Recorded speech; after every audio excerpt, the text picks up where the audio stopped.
Притвор за трагедијата во Пулс. Даниел Василев известува од таму. Даниел, што се случуваше на седницата? Цаци, добар ден. Венко Крстевски ќе биде градоначалник на општина Кочани до предстојните локални избори. Во денеска на седница на Советот во една тензична и бреколи неизвестна атмосфера беше избран Крстевски за веде градоначалник на општината. Зошто тензична, бидејќи слушнавме еден куп обвинувања помеѓу советниците кои што иако рекоа дека денеска не е време за политика, сепак имаше обвинувања од нивна страна. Падна и една оставка, а неизвестно беше за тоа што ниту СДСМ не сакаше да открие пред гласањето за кого советничката група ќе даде поддршка, иако одржа пресконференција пред самото гласање во Советот на општината. Уште на самиот почеток ВМРО ДПМН излезе со свој кандидат. Советникот Гоце Марков беше предлог за вршител на должност на функцијата градоначалник на општина Кочани. Но да одиме со ред и прво да погледнеме како беше изгласан Крстевски и неговата кратка порака откако ја доби оваа функција. Констатирам дека Венко Крстевски е избран за веде градоначалник на општина Кочани до следните локални избори и му честитаме дека води општината со лески. За мене ова е голема одговорност. Во оваа прилика ќе ги повикам сите советници и сите граѓани да доставуваат конструктивни предлози и идеи, се со цел да успееме да направиме со една квалитетна работа да го издигнеме градот Кочани. Време е за обединување, време е за работа. Јас ќе бидам мост помеѓу народот и помеѓу институциите. Фокусот ќе ми биде во младите, бидејќи младите се движечка сила која што треба да го издигнат нашиот град. Која беше позицијата на неговиот против кандидат Даниел?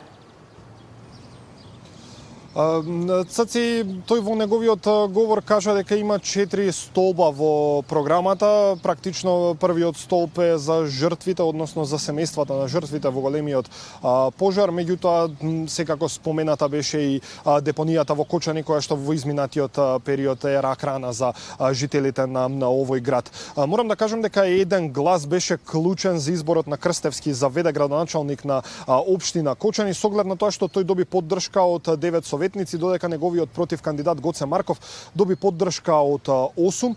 Практично на вагата клучниот збор го кажа советничката, односно координаторката на советничката група на ВМРО ДПМН е Кристина Атанасова Арсова, која што денеска си поднесе оставка од функцијата.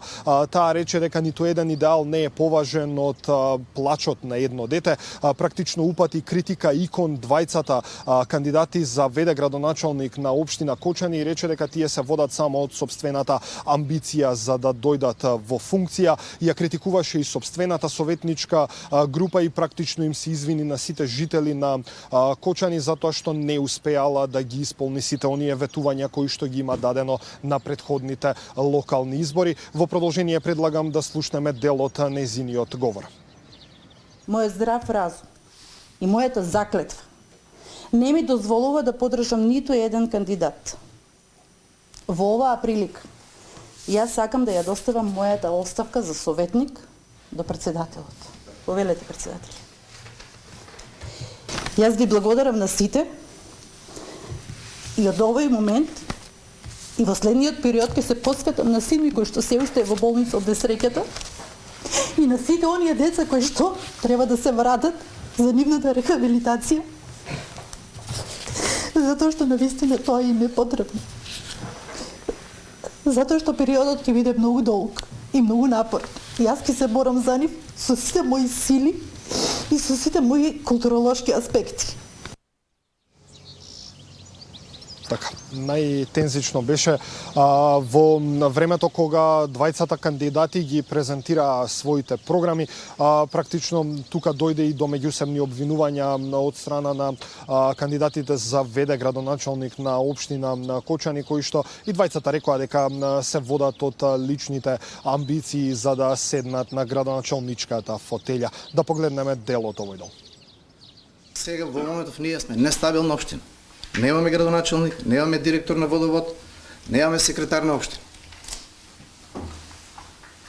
За неколку дена ќе ги има сите тие работи. Јас денес мислев дека заедно ќе се договориме, очигледно гледам тука поделеност уште од самиот старт. Ја не мислев да биде вака. Искрено се надевав дека барем денес нема да има политика. Затоа и не се јавив, да не се наметнувам, да покажеме скромност. Каква скромност ние покажуваме на Македонија вака? Ти си град и советник. Носителката на вашата листа кажа дека сте болен по функција. Двајца советници се откажаа за да станете советник. Не сме исти. Јас се залагам за департизација. Вие не сакате да ме предложите само што не сум партиски подобен по вашата листа, затоа што не сум ВМРО ДПМН. Даниел, ти благодарам за За деталите. крај само. Да, повели. Повели. За крај само сакав да кажам дека изборот на вршител на должност на градоначалник на општина Кочани е важно поради тоа што во овој момент општината е нефункционална со оглед на тоа што потписот на заменик градоначалникот не е валиден и практично сите оние вработени кои што работат во институциите кои што се под капа на општина Кочани ќе има проблем да ги добијат своите плати. Практично сето ова сега е надминато и до одржување на предстојните локални избори со потпис на ВД градоначалникот сите вработени во предпријатијата ќе можат навремено да добиваат плати. Благодарам, Даниел.